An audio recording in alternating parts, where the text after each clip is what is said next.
Hey there, School of Tomorrow folks. I'm not wearing the Stetson today. Nothing bad happened. I'm just not wearing it. And what I'm going to focus on is the changes to workflow around here. Now, I know everyone needs like a personal workspace. Like if your school is not giving you enough equipment to run Blender or anything important on your computer, if you don't have a computer, if everything's in the cloud, you don't get your own private files anywhere, think twice about that school and why are you there and do you have to be there? Now, I know a lot of answers are going to be yes, you have to be there. It's what the state provides, blah, blah. I'm just saying I'm a little bit subversive of that because I know people shouldn't be going to unsafe institutions at risk to their own lives. So don't take it from me, take it from someone else that you have a right to study Blender and call that researching XYZ coordinates, which are going to be important in your career. Maybe, right? That's what school thinks. That's their premise for keeping you indoors and listening to all that math that they teach you. So I'm buying into their premise and saying, yes, I agree. You do need to learn all that math, and here's how to learn it. Don't try to master geometry without some serious computing power on your desktop. That's just a scam, all right? That's all I'm saying.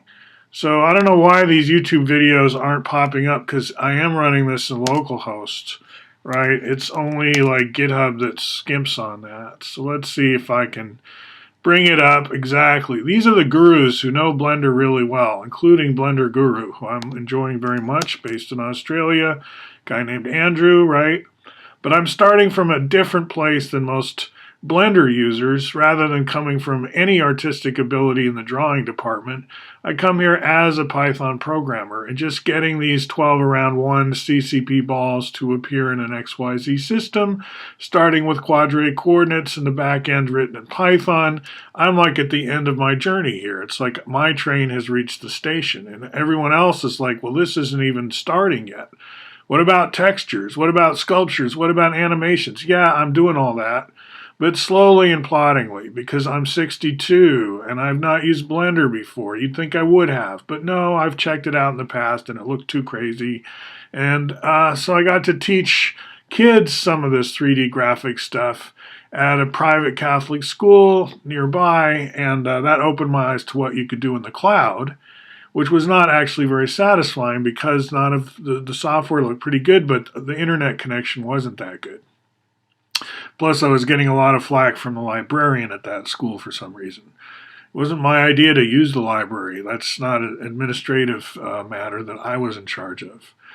Anyway, we didn't end up using the library. We moved next door after a while, but we still used the Macs, and I think the Macs were pretty good. Anyway, I digress. I'm just saying some schools do have the hardware you need to learn this stuff at school. I'm not saying you shouldn't go to school. But don't let them hoodwink you and think that your heritage is such that you need a millionaire job before you can have any of these toys. Like this kind of stuff, this Blender, I mean, it's totally free. I'm not trying to sell you. I'm not like a salesman here. Jupyter Notebook, open on my computer now, totally free. All the academics are using it, and they're using it in higher ed all the time, everywhere.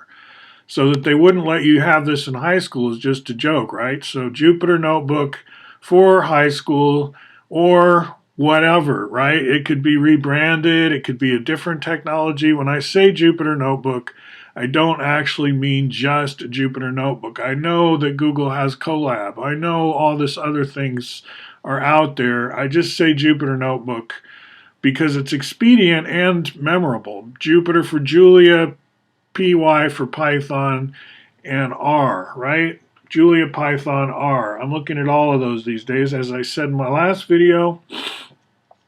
Anyway, it's the end of the line for me in the sense that I already have this software that you can grab from this website, and you, with the skills in the Blender world, take it away, right? Do something Disney-esque around the concentric hierarchy, which my generation did not deign to share. Okay, so that was a huge mistake. I can't explain it necessarily. I'm not on the side of that mistake. I push this stuff pretty hard almost every chance I get. So keep looking and diving in, and it will all come together for you. It's American literature. It has a lot of connections to all other kind of literature. So you're going to learn a lot, I guarantee that. And again, not as a salesman, not trying to make you click. I'm not trying to make you subscribe, but I'm trying to intrigue you for sure. I want you to feel like, oh, I want to learn more about what is this? What is this, right? That kind of thing. So indulge your curiosity, and I'll talk to you in the near future.